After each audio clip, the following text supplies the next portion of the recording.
Being 6 o'clock, we will call the commissioners meeting to order. And we call the town meeting to order. Thanks everyone for being here, and thanks ENAT for being here as well. I know there were some variety of questions that were requested kind of through the last update that we had. And we've been just so gracious to come back and share more information with us. The plan is that we'll do a portion of this in open session. There'll be publicly available information shared with staff. And then we will go to executive session under 10. I don't know if there are any opening statements or questions that you wanted to before we hand it over to you. I think what I could do is frame it for people so that they have some background as to what we're doing. At a previous open meeting, we had a discussion about services that RMLD receives from ENE, and what I think some of the CAB members and commissioners were interested in understanding what were the expenses associated with ENE for RMLD, and just one, because it's something, well, we don't have visibility, okay? And we don't have visibility about this information, that's why it was being requested. Okay. And maybe in other organizations that information was shared, but in us, it was not shared with us. So that's why we're asking these questions. Gotcha. Following that meeting, I and Dave were tasked with, coming up with some questions. We're basically putting down questions that we had discussed in the open meeting that we shared with Paul. And the request was made to Paul to get that information. If we could get the information from Paul, that was fine, but Paul felt he needed to get it from ENE, and that's why we had this meeting. At a high level, what we want to know is what is the amount that RMLD spends on ENE services, and what's the breakdown? It's a simple request, because that's how we are going into our budget planning for the next 2 meetings deal with budgets. And in any good budget process, you need transparency to understand what you're approving. So we want to know what we've spent historically and what we're going to need to spend going forward. I know we have, the way I would put it is, it feels like we were inundated with information as to everything that we get from ENE, and that's okay. It's just bad processing on our end, in the sense we did not have the right context to appreciate how it was being presented. Okay. So that's what we are trying to do is, I hope we don't have to have this meeting again in the future. Okay. So what we want to do is understand now and set up a practice at RMLD where we can keep getting this information on a regular basis. At least, would you be comfortable with that? I think, yeah, let's talk through the details and then determine what the right approach would be to just get periodic updates from there. Yeah, okay. So my question was very simple, and Dave, would you want to elaborate a little bit on what I asked? I think basically covered it. And I know some of it might be competitively sensitive information, so we don't want to do that if it is. And the only part that I'm trying to figure out is, where is that line? Because to my understanding, which could be wrong, we're a public entity, but also ENE is as well as a municipal light plan cooperative. So that I think, and it could be wrong, but the expenditures and budgets are publicly available, or should be. They are public documents if requested. Let you guys finish. Okay, so I think I'll address that. Okay, yeah. So my framing was, coming out of this meeting, what I'm hoping is we have a process by which we get information about ENE, just like we get about everything else. And that is made available to the CAB. I speak for the CAB, so it's made available to the CAB. I'm sure it's available the same way it's available to the commissioners. And so that's my request. And so today, either in the open meeting or closed meeting, executive session, we should at least get this information as to what we have spent in 24 and 25, and Paul, we'd like to understand at least what we would be thinking about for 26. Okay, Mhm. so that's my expectation from Jason's at that end of the table.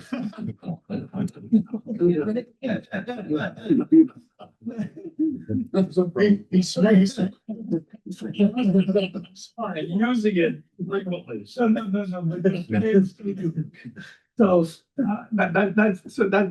that's how, at least, I think that's what the CAP is looking for. And I think the CAP would agree with that. Here what now? And I think the piece of that that's the least available to us is what the commission and fee structure is on the PPAs that are coming through E&E. Mhm. And I've never understood exactly what that is and where we find that. You mentioned at the last meeting, 25 cents a megawatt hour.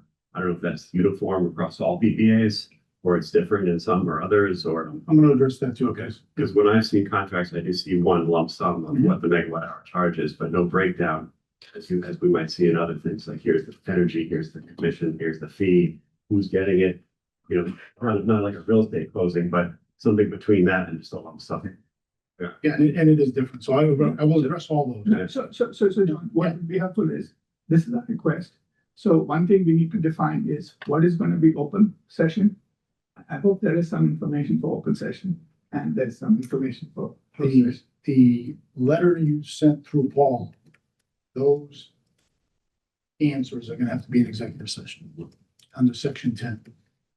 Because we're not technically a public entity. Energy services companies have a different, I think it's section 10, right, Erica? Purpose 10. Purpose Number 10, yes. purpose number 10, which keeps, because again, we have 28 other Yeah, right. RMLD. So we can't just be talking about numbers in public. Sure. Okay. So I would, But I'll certainly address, sure. I won't be able to do it in an open session. That's all I'm saying. Not that we're not gonna address. Okay.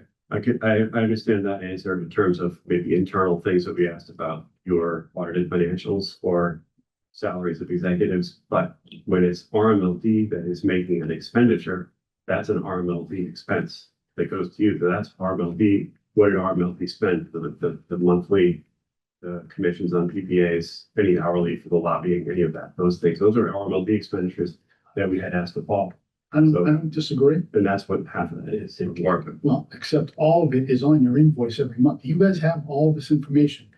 Every one of the questions that are asked here, you have Okay. in this building. Including the PPA fees. Everything, every single thing is listed. There are 6 line items on your invoice every month. There are 4 PPAs that have administrative costs because they happen to be a little more complicated to do with this 19, 20, 21 systems in it. There's a line for energy services, which is kind of the flat fee to cover all the things that we do for you. It's 31 now, and I'll tell you why it's 31. There's a number for peak advisory services. And there was also one for gas infrastructure study. Those are all on there Okay. every month. Is the 25 cents a megawatt hour or whatever it is on that? The administrative costs are listed separately for each of the 4 projects. There's only 4 of them. Doesn't apply to everything. It applies to the 4 things that are on that invoice. So- And I'm gonna go through those. Okay, no, so thank you. So one thing, Paul, is very clear, okay? So the information exists. In other organizations, it is my understanding from John that that information is shared with the commissioners, okay? And that has not been shared with us in the past. And I think that needs to be corrected. Okay, and excuse me, I didn't mean to cut you off. So Okay. So I think before we go, so I don't know how much we're gonna get today in detail, but in executive session, you're gonna get detail, Yeah. RMLD specific detail, no question. yeah. Vivek and I had just a quick conversation.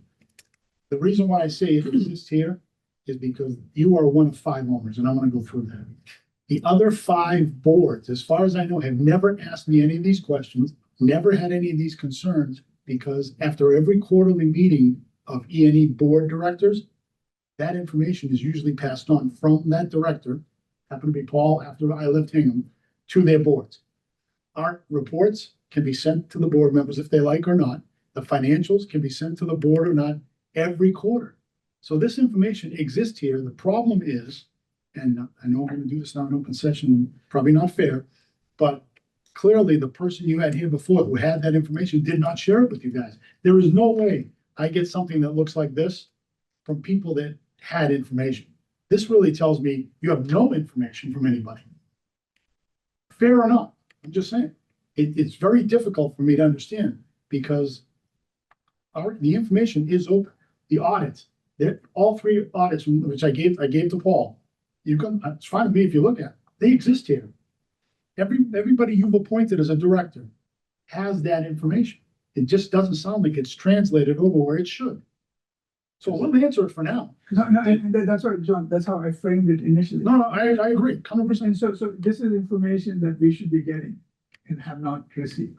And you're special because in addition to being a customer, you're an owner. Exactly. So that, and Right, no, and whatever NDA that exists between E&E and RMLD covers everyone in this room. That's correct. It covers everyone in this room. Both the operating agreement that was signed when you became an owner and the services agreement have all those clauses that Vivek is talking about in them. So everyone is covered, everyone in this room is covered, so everyone should have access to that information. That's not, like we say, it's not a problem for us. Like I said, we give it to everybody who sits on our board. Now, let me just go through a few things in open because I'm not sure. I know there's a few new faces from here. You're the only face from 2019 when you rejoined, right? So I don't know that everybody understands how this works. So if you don't mind. So E&E is made up of 6 municipal light plant owners. Started in 1998. Reading was an original owner, a founder. They left E&E in 2004 because of some significant issues internally to RMLD at the time with the GM. Just wasn't a good thing. And because he was part of starting the organization, they decided, oh, we might want to divorce ourselves from that for now. So they kind of went away, were doing their own thing here. And then in 2019, I approached, and Dave was on the board at the time, Colleen, about coming back into the organization. We have the largest municipal systems in New England with us, not necessarily owners, but although Braintree and Taunton are a good size, like you guys. E&E is made up of 6 owners, MLPs, and their board members, and you voted Paul in 2 meetings ago, I believe. And my guess is maybe Jason becomes the next one, but that's up to you then. And there's also 3 outside directors. But the 3 outside directors are there because you need to make sure that you have people from the business who also understand that the company is a company.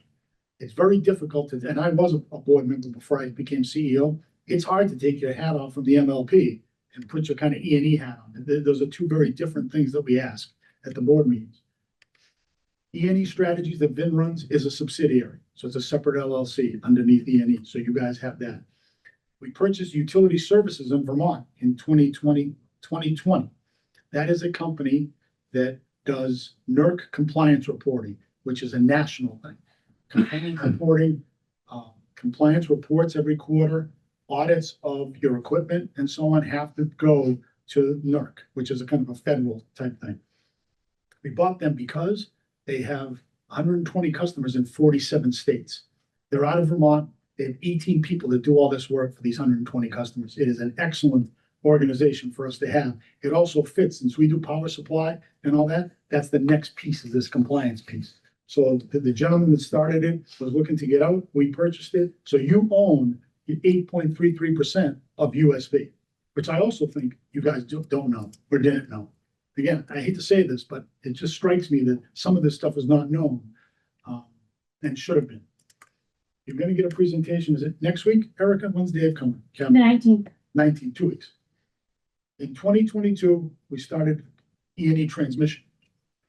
E&E transmission is because transmission are going out of control, and it's a way for us to maybe get involved in projects and help hedge those costs. Now, that's as much as I can say on that. That's got to be discussed. And Dave Kavanaugh, who's the executive director of that, and my regulatory VP, is coming here in 2 weeks to give you guys a breakdown of what that is. That is a way for, there's 10 MLPs in it now. That is a way for those 10 MLPs to invest in projects or buy into projects and be able to hedge their transmission costs. Because that is going to be the largest thing on your bill coming up, if it's not already. So we're not just, kind of we're viewed as a power supply company only and all that. We do all these other things and have started these things because it makes sense for our business, meeting our customers.